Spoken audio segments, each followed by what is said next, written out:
भाजपा सरकार आज के समय में कुछ भी कर दे, सपोज करिए पेट्रोल भी मुफ्त कर दे, तो विपक्ष इस पर सवाल उठा देगा।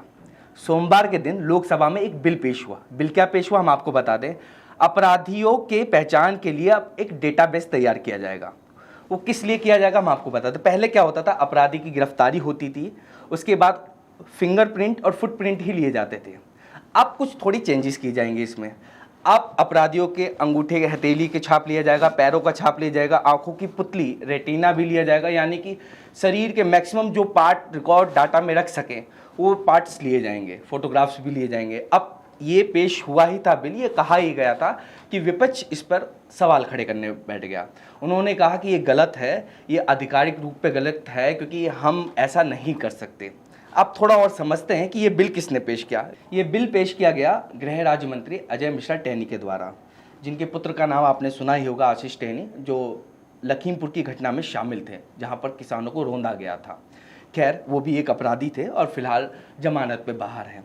अब ये जो बेस डाटा तैयार किया गया है, इससे फ़ायदा कहीं ना कहीं सभी का होने वाला है, क्योंकि जो अपराधी करेगा उसका पूरा डाटा हमारे पास रहेगा और इन फ्यूचर जब वो अपराध करेगा तो इजीली वो हमें मिल सकता है। आपको बता दें, जो हमारे देश का कानून है काफ़ी पुराना है और कहीं ना कहीं विदेशियों से मिलाकर ही हमारा देश का कानून बना है। थोड़ा समझते हैं इससे फ़ायदा क्या होगा। इससे फ़ायदा ये होगा कि जो अपराधी जिसने अपराध किया है उसका डाटा बेस एक बार आपके सामने जब आ जाएगा, सरकार के हाथ में आ जाएगा, उसके बाद जब कोई अपराधी फिर से अपराध करता है तो उसकी हिस्ट्री जानने में थोड़ी आसानी हो जाएगी। जब ये सरकार ने पेश किया तो आप समझ सकते हैं कि भाजपा सरकार के सामने टीएमसी सरकार है, कांग्रेस सरकार है और भी बड़ी सरकारें हैं जो भाजपा के खिलाफ हमेशा बोलती रहती हैं। अगर भाजपा सरकार कुछ भी लाए तो उसके विपक्ष में ये आवाज़ उठा देती हैं। जब इसके ऊपर आवाज़ उठने लगी तो एक वोटिंग हुई। वोटिंग में क्या हुआ, लोकसभा में 120 लोगों ने हाँ बोला कि ये बिल आना चाहिए और लगभग 58 लोगों ने इसके लिए मना कर दिया।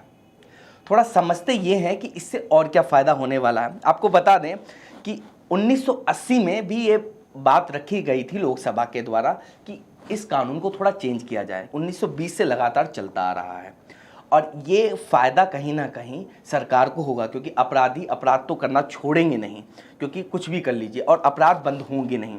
सरकार लगातार शिकंजा कस रही है अपराधियों के ऊपर और ये एक नया तरीका हो सकता है, क्योंकि देश आगे बढ़ रहा है और कहीं ना कहीं टेक्नोलॉजी थोड़ी चेंज होनी चाहिए। तो आपको क्या लगता है कि टेक्नोलॉजी जो आ रही है या फिर जो डेटाबेस तैयार किया जा रहा है भारत सरकार द्वारा, वो आना चाहिए कि नहीं? हमें अपनी राय जरूर भेजें और भी अपडेट्स के लिए बने रहें ऑथम न्यूज़ के साथ। धन्यवाद।